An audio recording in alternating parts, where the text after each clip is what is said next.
রাষ্ট্রপ্রধান রাষ্ট্র পরিচালনা করার জন্য অর্ডার দিয়েছে, সে যদি স্বীকারও করে আমি অর্ডার দিয়েছি, সে বলবে রাষ্ট্রকে রক্ষা করার জন্য, সরকার রক্ষা করার জন্য, জানমাল নিরাপত্তার জন্য আমি হুকুম দিয়েছি, আমি জনগণের জানমাল নিরাপত্তা করার জন্য আমি দিয়েছি।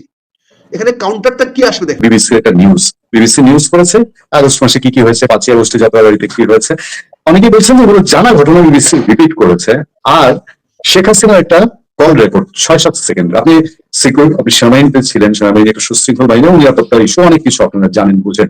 আমি এই জায়গায় আপনার একটু প্রতিক্রিয়া চাচ্ছি, এই রিপোর্টটা হঠাৎ করে বিবিসি অনুসন্ধানী রিপোর্ট বলে কেন এইটা এভাবে এখন সামনে আসলো?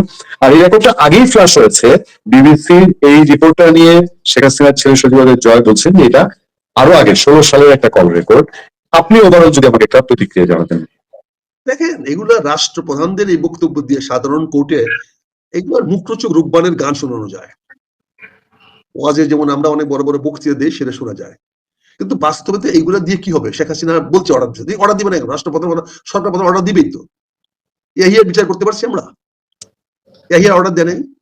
আমরা টিক্কাখানে বিচার করতে পারছি? টিক্কাখানে অর্ডার দেয় নাই, মানে না আমাদেরকে বিচার করতে পারছি? এরশাদ গুলির অর্ডার দেয় নাই, নূর মোহাম্মদকে এই হত্যা করে নাই, গুলি করে নাই, আমরা বিচার করতে পেরেছি? রাষ্ট্রপ্রধান রাষ্ট্র পরিচালনা করার জন্য অর্ডার দিয়েছে, সে যদি স্বীকারও করে আমি অর্ডার দিয়েছি, সে বলবে রাষ্ট্রকে রক্ষা করার জন্য, সরকার রক্ষা করার জন্য, জানমাল নিরাপত্তার জন্য আমি হুকুম দিয়েছি, আমি জনগণের জানমাল নিরাপত্তা করার জন্য আমি দিয়েছি।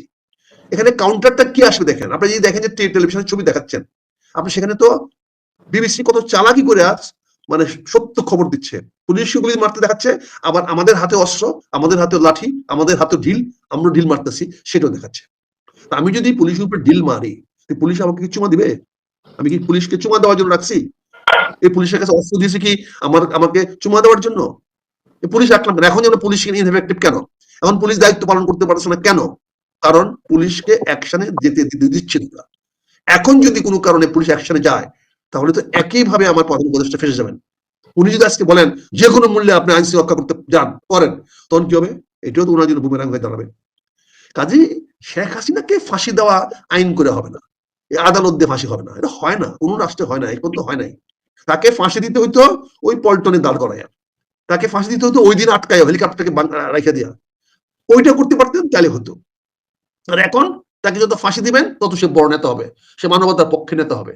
আজকে আমরা দেখেন ঢাকা জাতিসংঘের অফিসে কি হচ্ছে, জাতিসংঘের অফিসে যে কান্ট্রি প্রেসিডেন্ট আসে তাকে একবার বদলি করে এখানে, একবার বদলি করে এখানে, তাকে যেখানে আসবে তাকেও আসতে দিচ্ছে না, তাকেও বলছে সে নাকি সমকামী। কি হচ্ছে? অর্থাৎ এখানেও তো একই এক কাজ হচ্ছে, এরা তো একই কাজ করতেছে। তারপরে মার্কিন যুক্তরাষ্ট্র বাইডেন প্রশাসন যে টাকাগুলো দিয়েছিল ইউএসএইড এর মাধ্যমে, সে টাকাগুলো তো অডিট হবে, ওই ইউএসএইড অডিট করতে হবে, সেটা ওরা কাকে দিয়েছে, আমি কত পেয়েছি, আপনি কত পেয়েছেন, কে কত পেয়েছে, তাদের কি কাজ করেছি, তাহলে তো অডিট আসবে, অডিট রিপোর্ট তো করতে হবে, কারণ এটা মার্কিন যুক্তরাষ্ট্রের টাকা, সরকারের টাকা, জনগণের টাকা, তাহলে তো অডিট রিপোর্ট আসবে, সেটা বেরিয়ে আসবে না? কাজে এখানে আপনি শেখ হাসিনা কি অর্ডার দিল, এটা রূপবানের কাহিনী শুনতে খুব ভালো লাগে। 12 দিনের ছেলের সঙ্গে 12 বছরের মেয়ের বিয়ে, এটা শুনতে খুব ভালো লাগে, কিন্তু বাস্তবতা না, বাস্তবতা নেই। এখানে যদি নিজে আইসা শেখ হাসিনা কোর্টের দ্বারেও বলে হ্যাঁ আমি অর্ডার দিয়েছি দেশের জনগণের স্বার্থে, জনগণ রক্ষা করার জন্য এবং মানুষের নিরাপত্তার জন্য, তারপর বিচারক কি করবে? সে যদি কনফেশনও করে হ্যাঁ আমি দিয়েছি অর্ডার, কি করবে? একটা রাষ্ট্রের সরকার প্রধানের দায়িত্ব কি? সে দেশ রক্ষা করা। দেশ ভাঙছে না, পুরাপুরি হয়েছে না, আগুন হয়েছে না, আমার রেলওয়ে স্টেশন পুরা হয়েছে না, আমার বিটিআরসি ভবন পুরা হয়েছে না, গাড়ি ঘোড়া পুরা হয়েছে না, ভাঙচুর হয়েছে না, তাহলে উনি যদি আইসা বলে এইটার বিপরীতে আমি কি করব? শেখ হাসিনা যদি আইসা নিজেও কোর্টের দাঁড়াইয়া বলে, বিচারকরা কিছু করতে পারবে না। হ্যাঁ, শেখ হাসিনার বিচার কি হবে? বাংলাদেশে আসলে মব জাস্টিস হবে। শেখ হাসিনা কোর্টে যেতে পারবে না, তার আগেই তার মাংসের টুকরা টুকরা মানুষ নিয়ে চলে যাবে। এইটা হলো, এই জন্য শেখ হাসিনা আদালতে আসতে পারবে না, এবং এইটার জন্যই শেখ হাসিনাকে ভারত আজীবন প্রতিষ্ঠান দেবে, কারণ এই নিরাপত্তা কেউ দিতে পারবে না যে কোর্টে তাকে নিয়ে আসতে পারবেন। আর শেখ হাসিনা কোর্টে আসলে তার কোনো বিচার করতে পারবেন না। সরকার প্রধান অস্ত্র কিনেছেন, অস্ত্র দিয়েছেন, কেনা হচ্ছে কেন? আর্মি রাখছেন, পুলিশ রাখছেন, কেন রাখছেন? আইন রক্ষা করার জন্য। সে পরিষ্কার কোর্টে দাঁড়ায় বলবে হ্যাঁ আমি অর্ডার দিয়েছি। কোন আইনে, কোন ধারাতে সেটা অপরাধ? দেখেন না এগুলা, এগুলো বললে আমরা শেখ হাসিনার কথা বলছি। শেখ হাসিনাকে আদালতে আনতে পারবেন না, কাজে শেখ হাসিনা আদালতে নিতে হইলে ওই মব জাস্টিস তার বিচার করে ফেলবে।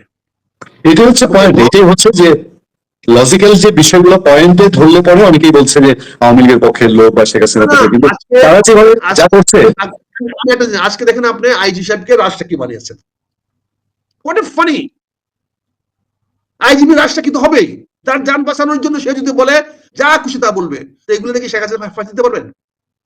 শেখ হাসিনা ফাঁসি আইনের মাধ্যমে দিতে পারবেন না, কোনো আইনে দিতে পারবেন না, পৃথিবীর কোনো আইনে দিতে পারবেন না।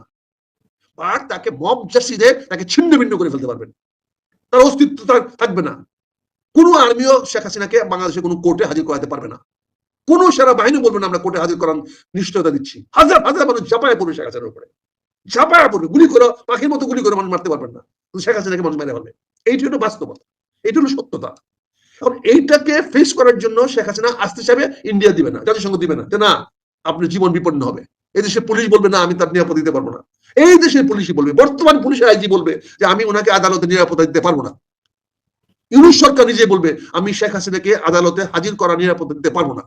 তাহলে উনি যদি আদালতে হাজির করতে না পারেন, নিরাপত্তা দিতে না পারেন, তাহলে সে কেন আসবে?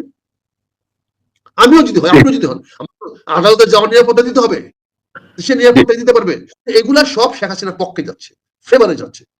এখন যদি ডক্টর ইউনূস পরিষ্কার ঘোষণা দিতেন যে উনি আগামী 5 বছর থাকতে চান, নাটকের বাহানা না করে, নির্বাচনের এই নাটক না করে, এই বিভ্রান্তকর বক্তব্য না দিয়ে, শফিকুল আলমের দিয়ে এই সমস্ত বিভ্রান্ত বক্তব্য না দিয়ে, এটা গৃহীত বক্তব্য। উনি যে বক্তব্যটা দিয়েছেন এটা টোটালি ফ্রড, টোটালি চিটিং, যেটাকে বলা হয় যে এটা টোটাল জাতিকে বিভ্রান্ত করার জন্য বক্তব্য দিয়েছে।